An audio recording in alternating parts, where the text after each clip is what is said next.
The manga starts, and we see a piece of paper torn open. Since it was late at night, there was no other sound than a woman crying over something. As she read the paper, she cried that finally she knows that there is a God. As this seemed like a normal emotional period of someone's life, she mutters to herself that finally everything will be over now. Moments later, she opens a lunchbox, and just smelling it she immediately bursts in joy and exclaims that her country's system is the best that there is. Now instead of in a fancy place, she was at a public park, and all around her were beer cans. This life of hers is the disaster that she never really thought could have happened. She describes her life as a hell. When she was young, her father committed a heinous crime and her mother completely left her. In her adult life, her one and only love of life who was to propose to her cheated on her, and she discovered them embracing each other in broad daylight. Her boss himself always abused her with overwork and underpay and would always threaten her to fire her if she failed to do it, and considering her situation, she accepted her fate and endured for years. She asks if there is a purpose to her living. Poor Yora has numerous times tried to do terrible things for herself, and every time she would try it, she would fail. Her work life has honestly been terrible, and she has barely been able to live by. Although she has found a program where the service offers an easier way to end everything for one's life, for someone like Yora, this is a once-in-a-lifetime opportunity where she could finally escape all her suffering. She has already applied for such a program, and the due date is 1 month. She grunts, but from near her a shadow approaches her, and an attractive man asks if she is Yoru. She looks up and immediately she recognizes Akari to be her old childhood friend that she used to play with. She was so glad to talk to him again, and it seemed like he moved to the US. And there were some miscommunications between them, and this was their first time meeting after their separation. She couldn't believe that he was so handsome, and on top of everything he was also very well-mannered and angelic. He shares how he missed her, and always wanted to come back to his hometown, and adds that he is here for his job.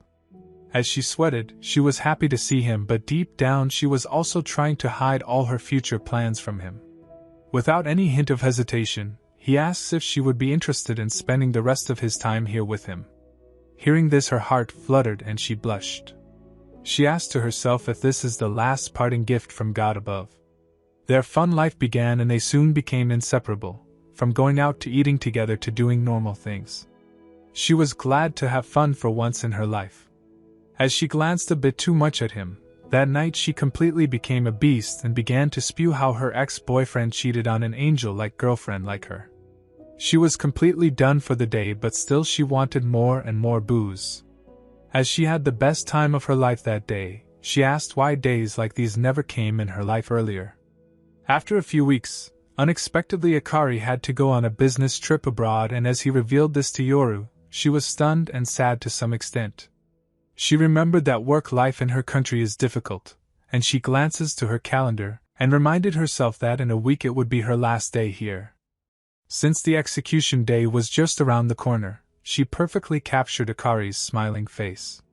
They both ended up promising each other to meet one more time. She waves him goodbye, and she mutters to herself that she would surely die of boredom. Despite the goodbye, she was so glad to have such fun and lovely memories with her which would surely last for a long period, and she couldn't be more happy. The bruises in her life extended to many layers, but one of the most painful phases in her life was when her father was arrested for attempted murder.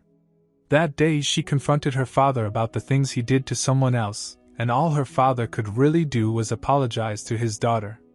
Tears fell from her eyes and she cried that she doesn't need her father in her life anymore. Her boyfriend himself began to gaslight her when she caught him cheating with a model of some sort.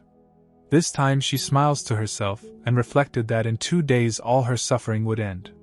She planned everything by first donating all her life savings to charities, cutting her utility bills, and everything in her house would completely fall in place. She glances on her phone and Akari was messaging her that he would be back in 2 days, but just in an instant 2 days passed, and she was already going somewhere. She looks ahead of her, a bright view filled with light greeted her eyes and revealed a different side of nightlife. She cried about how beautiful it is, and tears began to overflow. In her time together with herself, she reflected how her childhood friend was the only one who really helped her in her last stage. She also remembered how he always wanted to marry her when they were kids. She sat on the top of a structure and felt the cold air on her skin. From the back someone opens the door, and Akari came from the door, and he was crying.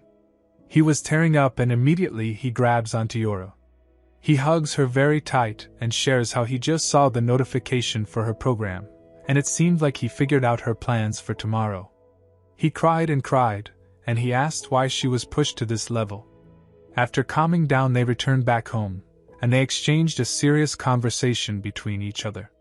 He asks if she would really throw everything away, and after hearing her painful reply, there was really no stopping her. He cries and shares how he could have helped her, but he wasn't there for her, and that day he embraces her, and they both shared a strong and emotional moment filled with tears, sorrow and joy.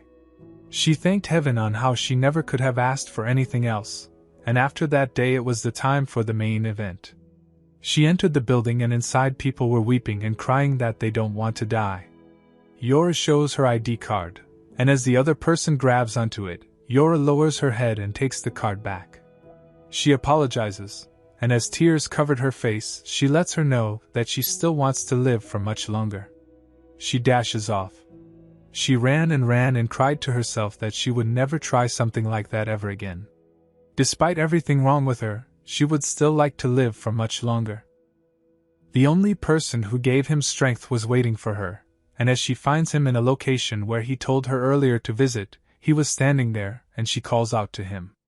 As they both end up with each other, she cries to him that she would like to live together with him, and not go anywhere. Akari grabs onto her hand and lets out a big sigh of relief, and with a cold voice he mutters to himself that convincing Yora to live again was truly the hardest part ever. Now the delivery and the tone he said this in was terrifying, and immediately her smiling face disappears and she lets go of his hand. He instead tightens his hand and grabs her, and shares how he purposely paid a beautiful and erotic model to get closer to her innocent boyfriend, and she discovered them embracing each other. Hearing this her eyes widen like never before, and he also adds that he framed her father into everything. That day he gave the knife to her father and led him into an alley where there was a body covered in blood and everything else fitted into place. As he grabs her hand in a more creepy way, he laughs and tells her that finally it is just the two of them in this life and no one can get in between them. He thanks her for making a decision regarding her life and he began to reveal his true colors and how he did everything so she could land in this situation, from driving her to go insane in work, to a broken relationship to a broken family. With a devilish smile, he points out that she right now has no money, no house, no job, no lover, no family and nothing to her name, and right now all she has is him and only him for the rest of her life. As she hugs him, she cries to her misfortune and asks what did she do wrong. Yora now ended up with a stalker and a partner who literally spied on her all his life and ruined it all just so she could fall for him once more.